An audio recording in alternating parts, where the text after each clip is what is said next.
Assalamualaikum warahmatullahi wabarakatuh. Baiklah, perkenalkan nama saya Fridina dengan NIM 2011020052. Baiklah, video kali ini saya buat untuk memenuhi sebagian syarat tugas presentasi kelompok kami yang mana berjudul teori evolusi. Dosen pengampunya yaitu Ibu Lisna Sandura, SOS MPD. Baiklah, langsung saja masuk ke poin pembahasan yang pertama, yang mana poin A, asumsi dasar dan konsep teori evolusi budaya. Yang pertama itu asumsi dasar. Pada masa awal antropologi, terdapat sebuah pemikiran atau pendapat bahwa budaya berkembang secara seragam dan maju. Diperkirakan sebagian besar masyarakat berkembang dalam tahap yang sama. Proses berkembang dari tingkat-tingkat rendah menuju tingkat-tingkat yang lebih tinggi. Proses seperti itu akan terus berlangsung dalam masyarakat di dunia ini. Jadi, walaupun terjadi perkembangan-perkembangan antara masyarakat, maka akan terjadi perubahan-perubahan yang mana perubahan itu secara bertahap-tahap. Para evolusionis selama ini selalu membedakan adanya masyarakat berteknologi maju dan masyarakat berteknologi terbelakang atau tertinggal. Ada 3 hal yang dipilih oleh para antropologi untuk menyebutkan keadaan masyarakat berteknologi pada abad ke-19. Pada umumnya menyebutkan masyarakat teknologi maju sebagai masyarakat yang telah berkembang. Sedangkan masyarakat berteknologi terbelakang disebut belum berkembang yang telah atau sedang melangsungkan perkembangan. Dalam setiap perkembangan yang telah terjadi, tidak semua masyarakat yang mengalami perubahan cepat, karena ada juga perkembangan masyarakat yang lambat. Walaupun demikian, tetap terjadi perubahan. Montesquieu, seorang filsuf yang menggunakan semendes evolusi sebagai abad ke-18, mengusulkan skema evolusi terdiri dari 3 tahap. Yang pertama itu berburu atau kebiadaban, selanjutnya mengiring atau berbaris, dan peradaban. Divisi ini menjadi sangat populer di kalangan para ahli teori sosial abad ke-19. Taylor dan Morgan khususnya mengadopsi skema ini. Satu dari kritik-kritik yang sering dilempar terhadap para evolusionis abad ke-19 ini ialah bahwa mereka sangat etnosentris. Mereka menganggap bahwa itu merupakan hasil terbaik yang dihasilkan dari manusia. Tuduhan lain yang disampaikan untuk pandangan evolusionis abad ke-19 adalah mereka telah melakukan spekulasi dari belakang meja yang ceroboh. Terdapat 2 aspek situasi yang sama-sama penting untuk dijelaskan sebagai jawaban atas tuduhan tersebut. Pertama, bahwa evolusionis abad ke-19 ketika itu sedang sibuk untuk menegakkan suatu yang telah Taylor disebut sebagai ilmu budaya. Cara mereka harap dapat ditempuh untuk menegakkan suatu ilmu macam itu adalah menunjukkan dengan sejelas-jelasnya bahwa budaya telah berkembang sedikit demi sedikit dalam langkah-langkah alamiah. Para evolusionis abad ke-19 juga harus berhadapan dengan kelangkaan materi empiris. Sebagai jalan keluar dari kelangkaan materi itu, mereka menyebarkan kesenjangan bahwa evolusi mereka dengan melakukan rekonstruksi logis dan seringkali rekonstruksi imajinatif pula. Yang disebut belakangan itulah yang sering disebut sebagai spekulasi dari belakang meja. Akhirnya, kritik bahwa evolusi abad ke-19 itu berpandangan etnosentris naif. Mengenai keniscayaan kemajuan manusia pun perlu kami komentari. Pertama, seorang dapat menjadi etnosentris dengan dengan beberapa cara tentunya, misalnya pada suatu titik ekstrim atau nekat seseorang boleh jadi tidak tahu menahu tentang keragaman pengetahuan kultural secara memandang cara hidupnya sendiri sebagai sesuatu yang bukan hanya besar saja namun juga patut, bahkan mengungkapkan sifat hakikat manusia pada umumnya. Selanjutnya, teori evolusi budaya. Evolusi budaya bisa didefinisikan sebagai suatu perubahan atau perkembangan kebudayaan seperti perubahan dari bentuk sederhana menjadi kompleks. Teori ini sebagai langkah awal perbentukan paradigma baru yakni evolusionalisme. Paradigma evolusionalisme disebut juga sebagai cikal bakal pembentukan paradigma yang lainnya. Yang B, metode.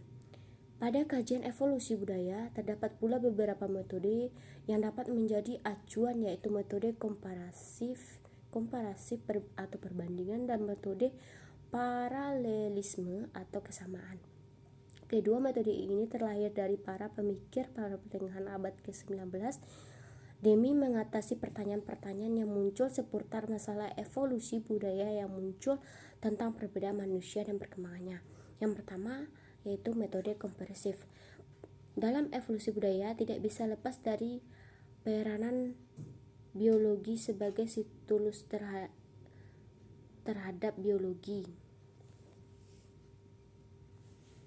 Sebagai stimulus terhadapnya, biologi dengan zoologi dan botaninya telah mampu meneliti struktur dan fungsi pada organisme yang ternyata mempunyai kesamaan dengan fosil-fosil yang telah punah.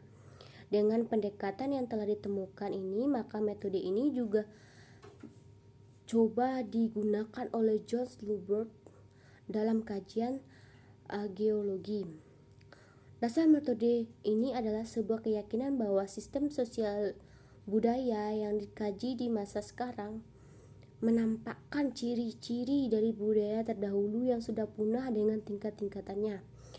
Menurut Morgan, adanya kesamaan pada masa lalu dan masa sekarang adalah sebuah ciri khas dan karakteristik. Morgan menyebutkan contoh beserta analoginya bahwa institusi domestik, contohnya keluarga kaum barbar pada zaman dahulu, bahkan pada situasi domestik nenek moyang manusia, masih dapat dilihat karakteristik yang sudah pada kelompok sekarang. Sedangkan menurut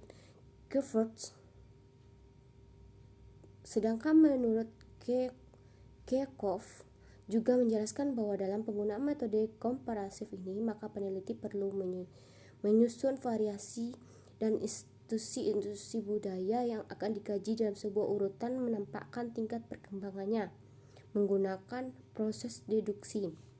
Selanjutnya, metode paralelisme. Ada salah satu yang berbeda antara evolusi biologis dan evolusi budaya, yaitu pada tingkat skema evolusi pada proses perkembangannya. Bahwa jika dalam evolusi biologis semua bentuk dari organisme secara genetik saling berhubungan dalam tahap perkembangannya menjadi saling berlainan, maka evolusi budaya, pola-pola budaya dan tempat-tempat berbeda di seluruh dunia tidak berkaitan secara genetik, namun tetap berhubungan secara paralel karena ditemukannya kesamaan-kesamaan budaya tersebut.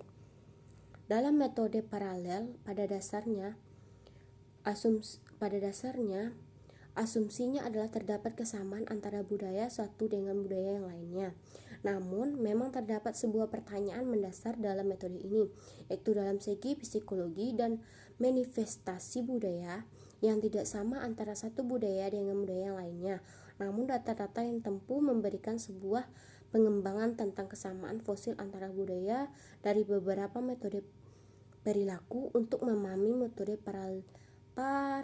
paralelisme ini terdapat asumsi penting. Yang pertama itu bahwa kesamaan atau paralelisme dari bentuk-bentuk dan fungsi dalam sebuah budaya berkembang dalam urutan perkembangan tradisi budaya.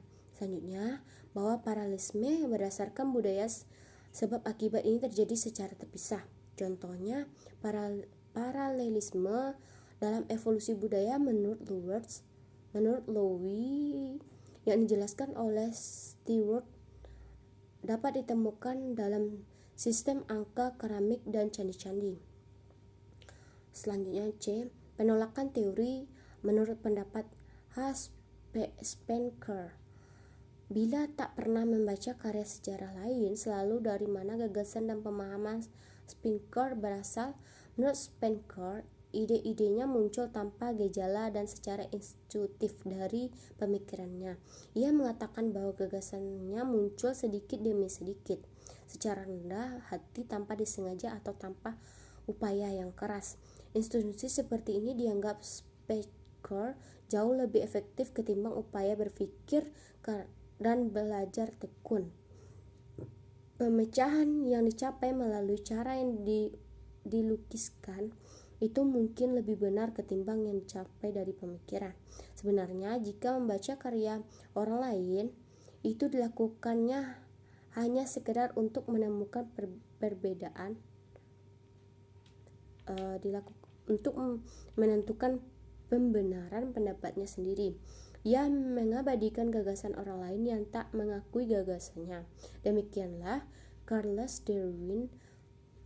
Darwin, pakar sezamannya, berkata tentang Spencer, jika ia mati melatih dirinya untuk mengamati lebih banyak dengan resiko kehilangan sebagian dari kekuasaan berpikirnya sekalipun, tentulah ia telah menjadi seseorang manusia yang sangat hebat. Pengabdian Spencer terhadap aturan ilmu pengetahuan menyebabkan ia membuat serenteral gagasan kasar dan menyatakan yang belum dibuktikan kebenarannya mengenai evolusi kehidupan manusia. Selanjutnya, menurut Leah Morgan, teori Morgan dapat ancaman yang sangat keras dari para ahli antropologi dari negara Inggris dan Amerika Serikat pada awal abad ke-20 ini, dan walaupun demikian ia seorang warga Amerika yang punya ilmu pengetahuan yang luas mengenai kehidupan masyarakat dan kebudayaan Indian penduduk pribumi Amerika, ia tidak dianggap sebagai pendengar ilmu antropologi Amerika. Teori Morgan menjadi terkenal di kalangan cendekiawan komunis berkat F. Engels yang sebagai pengarang yang bergaya lancar terhadap berfungsi membuat populer gagasan-gagasan Marx yang sering terlalu ilmiah sifatnya itu. Ia pernah membuat buku kecil asal mula dan evolusi keluarga, hukum waris dan hak milik pribadi dan organisasi negara dalam buku yang berjudul Der Ursprung der Familie, der Verfassungsgesetz and der Staat. Itu yang ditulis dengan gaya bahasa yang sangat ancar dan enak dibaca. Sebenarnya tidak lain dari ikhtiar dan gagasan Morgan mengenai soal-soal yang sama dalam buku-buku Asian Society. Selanjutnya, menurut E.B. Taylor, seiring dengan perjalanan waktu, persaingan teori evolusi dengan beragam realisis dalam perkembangan terus mendapat tanggapan dari berbagai pihak. Setidaknya tanggapan-tanggapan mengungkapkan terhadap pandangan kebudayaan teori evolusi dapat dibedakan menjadi dua macam. Pandangan pertama menganggap bahwa pandangan-pandangan yang diajukan teori evolusi melalui Taylor memiliki beragam kelemahan yang diperbaiki. Sedangkan kelompok kedua adalah metode sepenuhnya. Segala pandangan diajukan oleh teori evolusi dalam melihat kebudayaan manusia.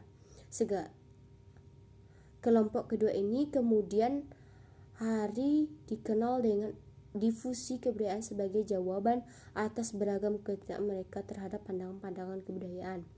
Selanjutnya, menurut G.G. Backhoven, pada abad ke-19 mulai timbul kencaman-kencaman terhadap berpikir dan ancaman bekerja para sarjana menganut evolusi kebudayaan.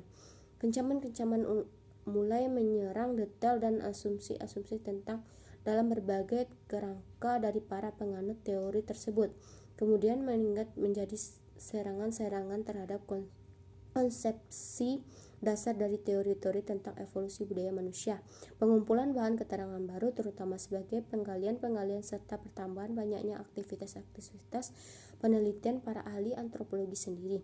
Dengan demikian mulai tampak bahwa tingkatan-tingkatan evolusi para penganut teori-teori evolusi kebudayaan itu hanya merupakan konstruksi-konstruksi pikiran saja yang tidak sesuai dengan pernyataan dan lama-kelamaan tidak dapat dipertahankan lagi. Pada permulaan abad ke-20 hampir tidak ada lagi karyawan antropologi. Berdasarkan konsep evolusi, hanya pikiran-pikiran sekitar pada tahun 1930 tanpa adanya penelitian-penelitian antropologi berdasarkan konsep-konsep di Uni Soviet. Selanjutnya, poin kedua, tokoh-tokoh dan pemikiran. Yang pertama, Herbert Spencer, ahli filsafat Inggris yang menganut aliran positivisme, yaitu aliran dalam filsafat ilmu yang menunjukkan menerapkan metodologi ekstrak yang telah berkembang dalam suatu fisika dan alam.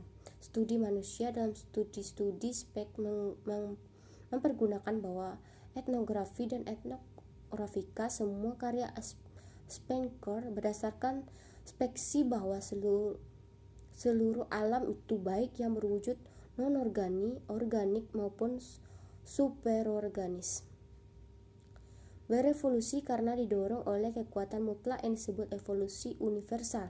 Ia menganalisis sebuah buku raksasa yang melukiskan proses evolusi universal di antara semua bangsa di dunia.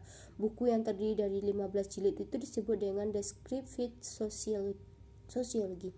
Gambaran menyebutkan tentang evolusi universal dari umat manusia yang bukan terakhir disebut menunjukkan bahwa dalam garis kebesarannya melalui perkembangan masyarakat dan kebudayaan dari setiap bangsa di dunia itu telah akan melalui tingkatan-tingkatan evolusi yang sama. Selanjutnya, menurut Johann Jakob Beckhoven, seorang pengacara Swiss dan sarjana sastra yang mengembangkan teori sistem evolusi kekeluargaan, ia menyatakan bahwa awalnya pergaulan posesif bercirikan matrilikal dan kemudian patrilikal terhadap berikutnya dari patrilikal perkembangan berhubungan dengan teori perkembangan profektif pribadi Beckhoven dan keinginan laki-laki untuk memberikan kepada anak-anaknya. Pernyataan Beckhoven tentang tahap patrilinear yang mengikuti tahap matrilinear disetujui oleh Morgan. Selanjutnya, Sir Gammer Gordon Fraser, lulusan Cambridge. Dia dipertimbangkan menjadi ahli teori evolusi klasik. Terdiri dari Inggris, Fraser adalah pengumpulan Encyclopedia Data. Penerbitan tulisan jilid tersebut, Fraser meringkas penelitian tentang ilmu magis dan kepercayaan dengan menyatakan manusia memecahkan soal-soal hidup dengan akal dan sistem pengetahuan, tetapi akal sistem pengetahuan itu hanya ada batasannya. Makin terbelakang kebudayaan manusia, maka sempit lingkungan batas akalnya. Soal-soal hidup yang tak dapat dipecahkan dalam akal dipecahkan dengan ilmu gaib. Pada awalnya diterbitkan dalam 2 jilid dan kemudian diperluas menjadi 12 gagasan. Fraser dari Third Gordon Borks diterima secara luas. Fraser melanjutkan penelitian kepada nilai-nilai takhayul dan evolusi budaya, mengatakan bahwa evolusi budaya menguatkan respek dan profektif pribadi, menguatkan respek pada pernikahan dan menambah ketaatan yang lebih ketat pada peraturan moral. Selanjutnya, yang keempat, Sir John Lubbock, ahli botani atau kolektor bank kuno yang merupakan murid Darwin yang setia. Ia meneliti bahwa beberapa peralatan batu lebih keras daripada yang lain dan menampak peralatan batu tersebut ditumpuk di bawah tempat penyimpanan untuk lebih tua. Ia mempopulerkan zaman Paleolitikum dan Neolitikum pada buku Lubbock yang berjudul Prehistory, menggambarkan analogi evolusi sebagai sejaman dengan zaman batu. Buku ini juga melawan kemudahan pandangan yang menyatakan itu adalah opini tentang Savage sebagai peraturan umum, hanya sisa-sisa yang menyadari dari sebuah bangsa yang sudah berada. Tetapi walaupun adanya beberapa kasus kebusukan nasional yang tidak dapat dipungkiri, tidak ada bukti secara ilmiah yang dapat membenarkan kami untuk menegakkan bahwa itu adalah kasus biasa. Lubbock juga menambahkan tahap demi tahap evolusi. Kepercayaan terhadap menjadi ilmu tahap etneus, ateisme, animisme, pemujaan berkala, dan monoteisme. Baiklah, hanya itu yang dapat saya sampaikan. Assalamualaikum warahmatullahi wabarakatuh.